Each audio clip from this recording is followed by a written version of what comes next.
Temuan dugaan kecurangan pemilu dengan memanfaatkan warga negara asing untuk mencoblos ke tempat pemungutan suara diantisipasi KPU Belu dan aparat kepolisian setempat. Cuaca buruk badai El Nino yang terjadi akhir-akhir ini mengakibatkan kekeringan hingga berdampak buruk pada para petani di Kota Kupang, Nusa Tenggara Timur. Tim SMA Putra dan Putri terbaik Kota Kupang mengikuti Developmental Basketball League atau DBL. Hal ini memantik euforia pecinta bola basket untuk menyaksikan pertandingan. Halo, salam sejahtera pemirsa. Timur Sepekan kembali menyapa Anda. Bersama saya, Novita Lelukenda. Selain 3 topik utama tadi, kami juga menghadirkan beberapa informasi penting lainnya. Anda juga dapat menyaksikan Timur Sepekan dan program menarik lainnya melalui live streaming www.timortv.com. Berikut cuplikan berita lainnya di Timor TV, ini TV Ketong.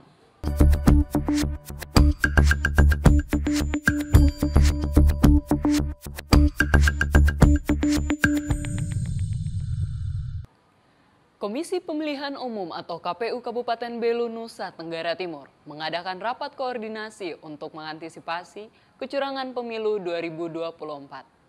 Dalam kesempatan yang ada, Ketua KPU Mikael Nahak menyampaikan temuan dugaan kecurangan pemilu dengan memanfaatkan warga negara asing untuk mencoblos ke tempat pemungutan suara.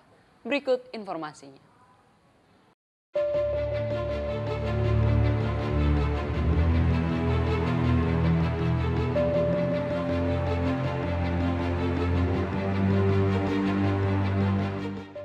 Selasa 16 Januari 2024, Komisi Pemilihan Umum Kabupaten Belu, Nusa Tenggara Timur menggelar rapat koordinasi pelaksanaan pemungutan dan perhitungan suara Pemilu 2024. Kegiatan yang berlangsung di Hotel Matahari ini dihadiri para pemangku kepentingan.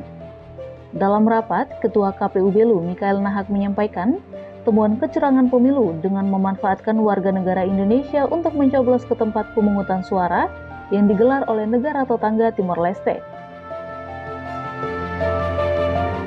Ada sempat terungkap bahwa pengalaman pemilu di Timor Leste kali lalu itu juga ditemukan banyak pemilih dari sini mencoblos di sana dengan tadi mereka memiliki kewarganegaraan 2, juga ada KTP Indonesia, juga ada paspor.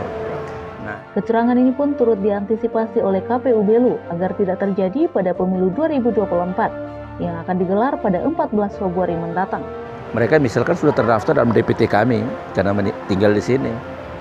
Mereka juga memiliki kewarganegaraan di sana, memiliki paspor dan lain sebagainya. Ini yang kita khawatirkan. Indikasi ini juga tengah didalami oleh pihak kepolisian. Kasat Reskrim Polres Belu, Ibtu Jafar Al-Katiri menyebut pihaknya tengah melakukan penjagaan ketat daerah perbatasan, khususnya pada pos lintas batas Mota Ain yang diduga menjadi pintu masuk warga negara asing ke wilayah Kabupaten Belu. Kami sudah mendapatkan informasi ini juga pada tahun pemilu sebelumnya bahwa adanya warga negara asing yang coba-coba untuk melakukan pencoblosan di wilayah Negara Kesatuan Republik Indonesia. Nah, kami pada saat sekarang untuk pemilu tahun 2024 ini kami memaksimalkan penjagaan di pospam batas, dalam hal ini Mota Ain.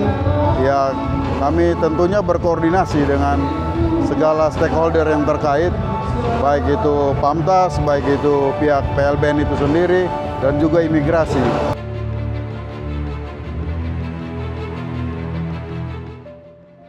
Manajemen risiko dalam pemilihan umum serentak tahun 2024 penting dilakukan agar tidak terjadi kecurangan yang dapat mengakibatkan pemungutan suara ulang.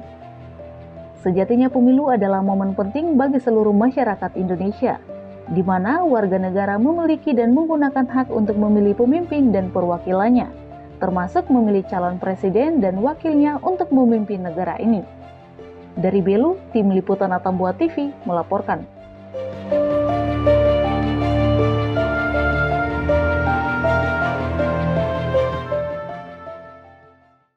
Dalam kesempatan yang sama, Jaksa pada Kejaksaan Negeri Belu, Alfredo Manulang menyebut, semua pihak berpotensi melakukan pelanggaran dalam proses pemilihan umum 2024 yang akan digelar pada 14 Februari 2024 mendatang.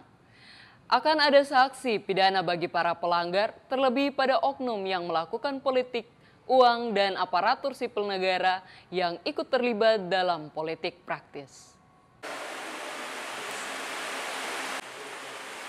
Saat menghadiri rapat koordinasi untuk mengantisipasi kecurangan pemilu 2024 yang digelar di Hotel Matahari Selasa 16 Januari lalu. Jaksa pada Kejaksaan Negeri Belu, Alfredo Manulang, mengimbau masyarakat untuk tidak melakukan pelanggaran pemilu. Terlebih pada oknum yang dengan sengaja melakukan politik uang dan aparatur sipil negara yang ikut terlibat dalam politik praktis demi memenangkan calon tertentu dalam perhelatan pemilu pada 14 Februari mendatang.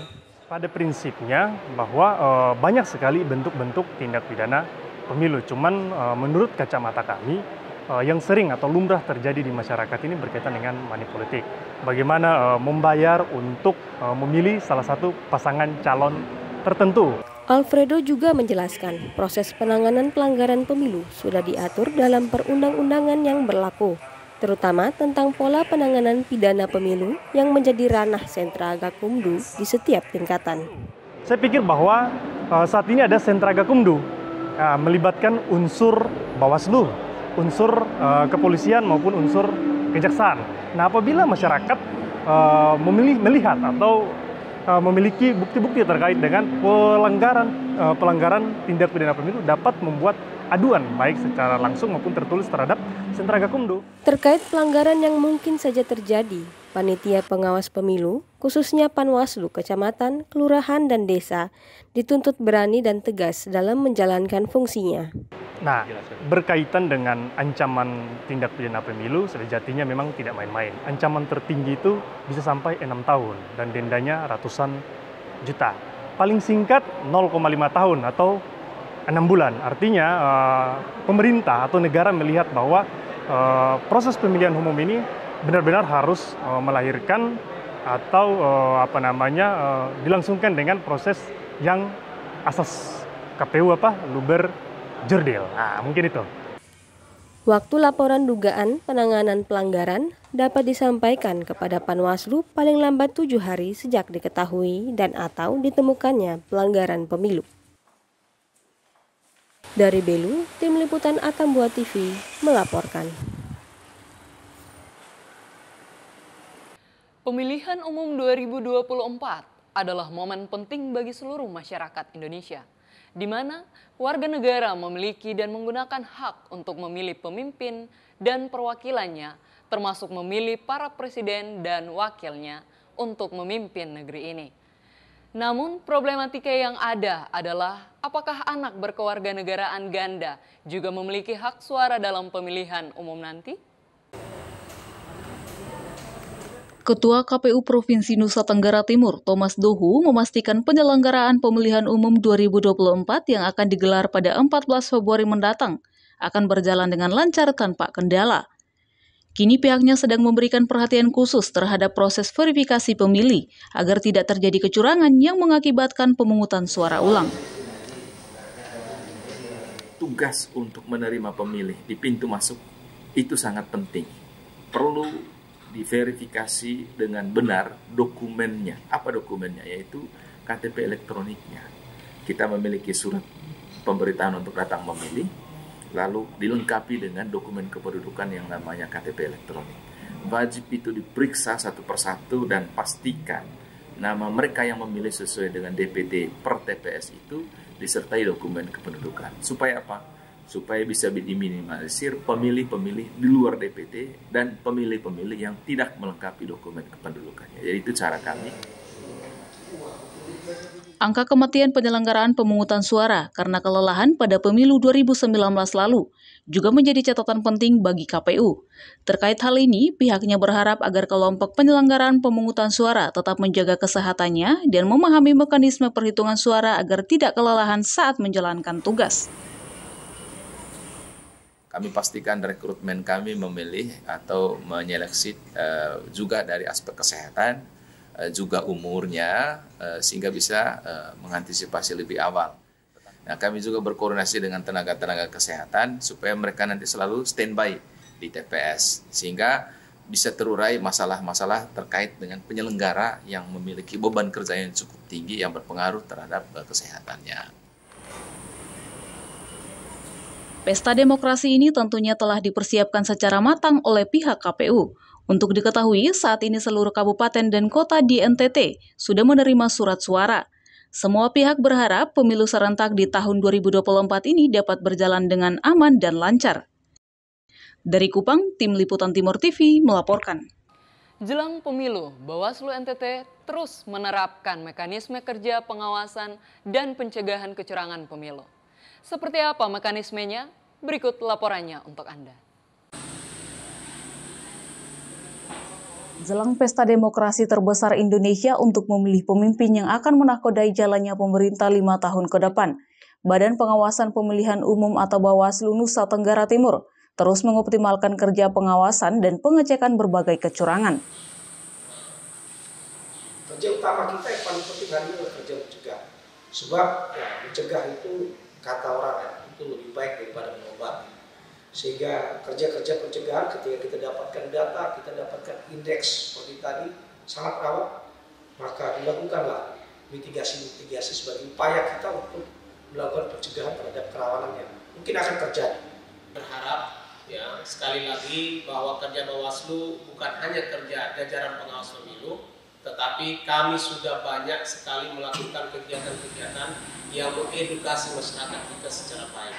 Ada kegiatan di beberapa tahapan yang sudah jalan, ya kegiatan dalam bentuk sosialisasi, ada Bawaslu Go to Campus, Bawaslu Go to School yang mengajak sahabat-sahabat pemilih pemula, pemilih Gen Z, pemilih milenial kita untuk kemudian bersama-sama berpartisipasi melakukan proses pengawasan secara baik. Pada pengawasan tingkat kabupaten atau kota, Bawaslu Kota Kupang juga terus menerapkan upaya pencegahan dengan berkolaborasi bersama stakeholder terkait. Bawaslu juga terus melaksanakan penerbitan alat peraga kampanye yang ditetapkan di area-area terlarang. Kita sudah lakukan langkah pencegahan, kita juga telah sementara melakukan upaya penertiban bersama dengan pemerintah Kota Kupang. Jadi penertiban terhadap alat peraga kampanye yang ditempatkan di lokasi-lokasi yang dilarang, misalnya di pohon atau di taman-taman kota, dan juga misalnya ada juga ditaruh di fasilitas milik pemerintah. Dengan berpartisipasi dalam pemilu, maka setiap warga turut menentukan masa depan bangsa. Sejatinya pemilihan umum merupakan sarana demokrasi guna mewujudkan sistem pemerintahan negara yang berkedaulatan rakyat.